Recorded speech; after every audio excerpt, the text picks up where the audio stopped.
নমস্কার বন্ধুরা, সামনেই পৌষ সংক্রান্তি, বাঙালির ঐতিহ্য পিঠে পুলি।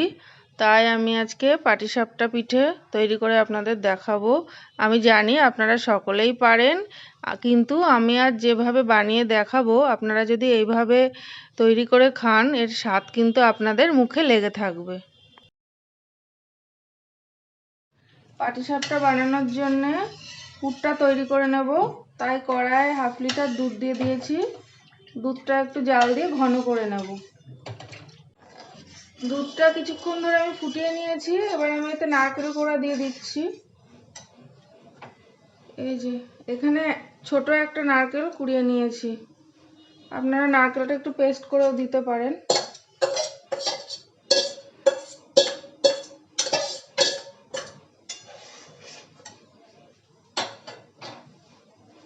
নারকেলটা কিছুক্ষণ জাল দিয়ে নেব। দুধটা একটুখানি শুকিয়ে নেব নেড়ে।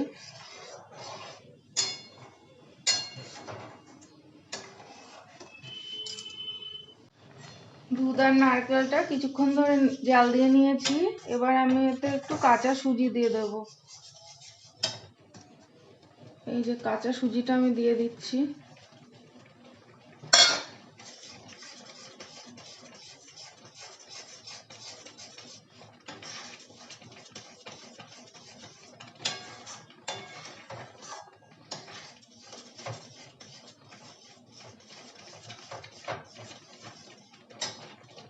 এবার এতে আমি খোয়া ক্ষীর দিয়ে দেব।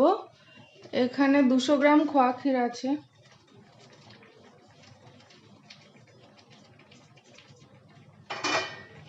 এটা দিয়ে আমি খুব ভালো করে নাড়বো। এটা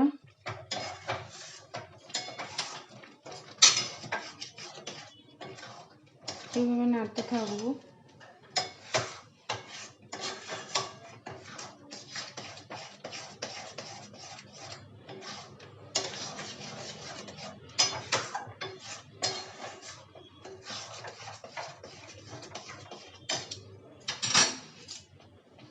খোয়া ক্ষীরটা দিয়ে কিছুক্ষণ নেড়ে নিয়েছি। এবার আমি এতে পাটালি গুড় দিয়ে দেব। পরিমাণ মতো দিতে হবে, একটু মিষ্টি হলেই খেতে বেশি ভালো লাগবে।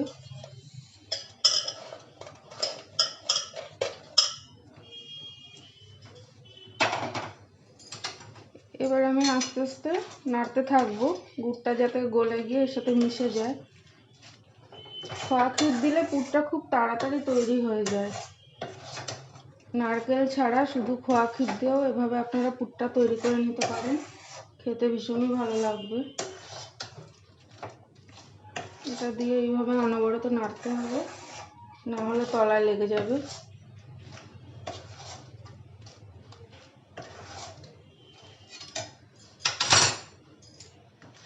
পুরটা কিন্তু তৈরি হয়ে গেছে, আমি এবার নামিয়ে নেব।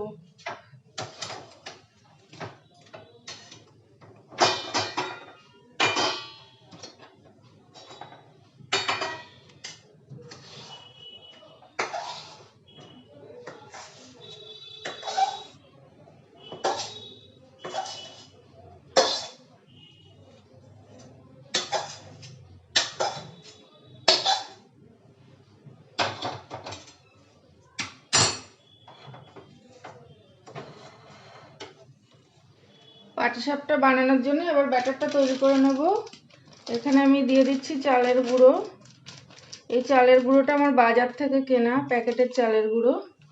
এই চালের গুঁড়ো দেওয়ার কিন্তু কোনো পরিমাণ হয় না, আপনাদের যতটুকু প্রয়োজন ততটুকু করতে পারেন। এখানে আমি চালের গুঁড়ো দিয়ে দিলাম। এবার আমি এর সাথে এই 2 হাতা ময়দা দিয়ে দেবো। এর সাথে আমি আর সুজি দেবো না, যেহেতু চালের গুঁড়ো দিয়ে করছি, সুজির কোনো প্রয়োজন নেই।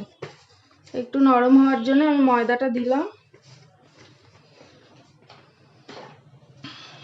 একটু মিশিয়ে নেব।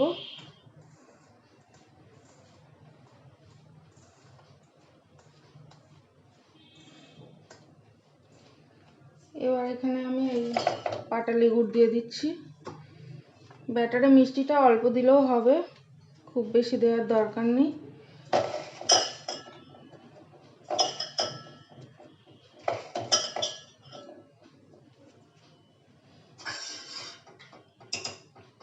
আর ব্যাটারটা আমি এই যে দুধ দিয়ে আমি ব্যাটারটা আস্তে আস্তে মেখে নেব। এখানে আমি জল দেব না, আপনারা জল দিয়েও মাখতে পারেন।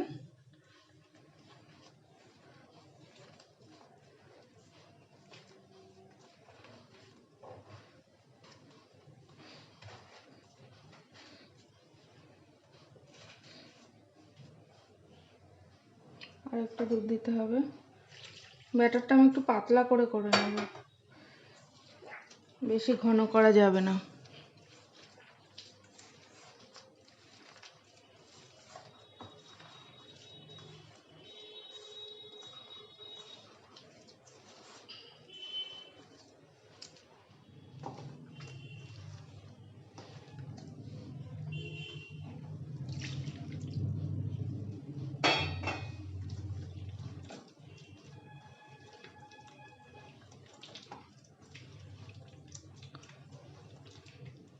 ব্যাটারটা কিন্তু আমার তৈরি হয়ে গেছে। ব্যাটারটা এই যে এরকম হয়েছে, মোটামুটি কিন্তু পাতলা করেই করেছি। এবার আমি এটা 10 মিনিটের জন্য একটু রেখে দেব, তারপর পাটিসাপটা তৈরি করব। চাটু গরম হয়ে গেছে, আমি এবার এখানে একটু তেল ব্রাশ করে নিচ্ছি।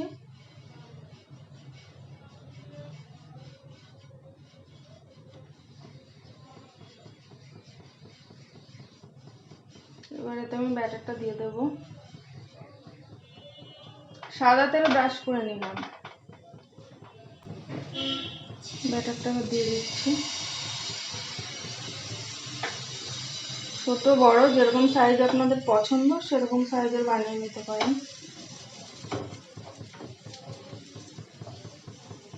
এই যে দেখুন সুন্দর ছিদ্র ছিদ্র হচ্ছে, এরকম হলেই বুঝতে হবে পারফেক্ট পাটিসাপটা তৈরি হচ্ছে। এবার আমি পুরটা দিয়ে দেবো।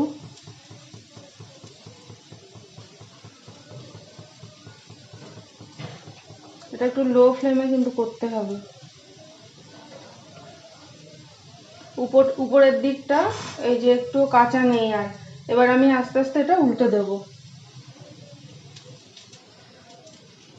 দেখুন কি সুন্দর হয়েছে, গুড় দেওয়ার জন্য রংটা একটু লাল হয়েছে।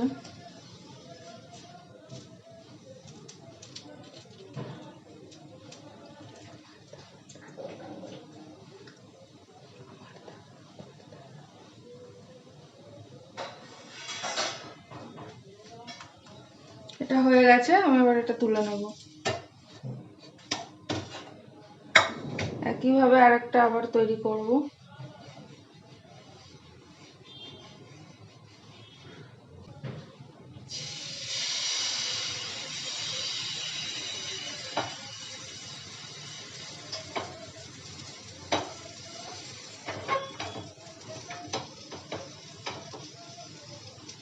একটু উপরের দিকটা টেনে গেলে তারপর আমি পুরটা দেব।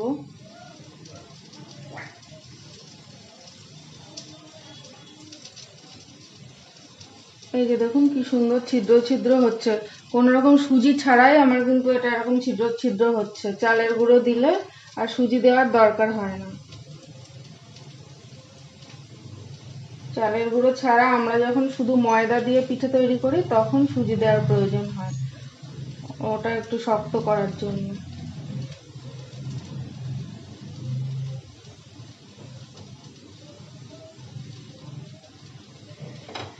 উপরের দিকটা টেনে গেছে, এবার আমি আস্তে আস্তে উল্টে দেবো।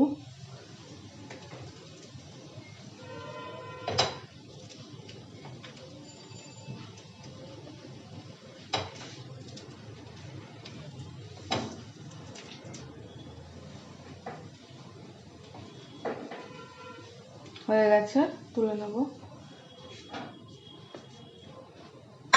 এইভাবে কিন্তু আমি ওই 1 গামলা ব্যাটার গুললাম, সমস্ত পিঠেগুলো কিন্তু এইভাবে আমি তৈরি করে নেব। আমি আরো একটা দেখাচ্ছি আপনাদের।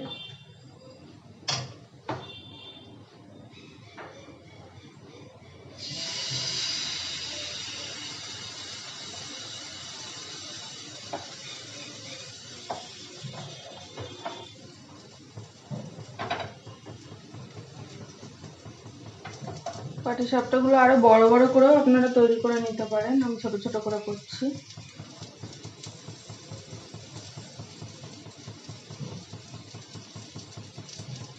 পুরটা এর মধ্যে বসিয়ে দেবো, তাহলে পুরটা সরে যাবে না।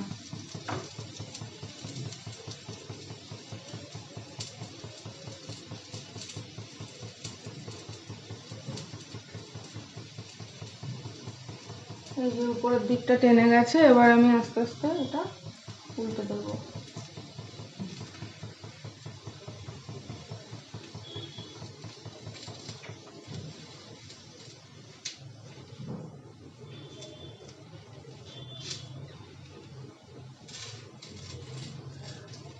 গুড় দেওয়ার জন্য রংটা লাল হয়েছে, চিনি দিয়ে করলে রংটা সাদা হতো।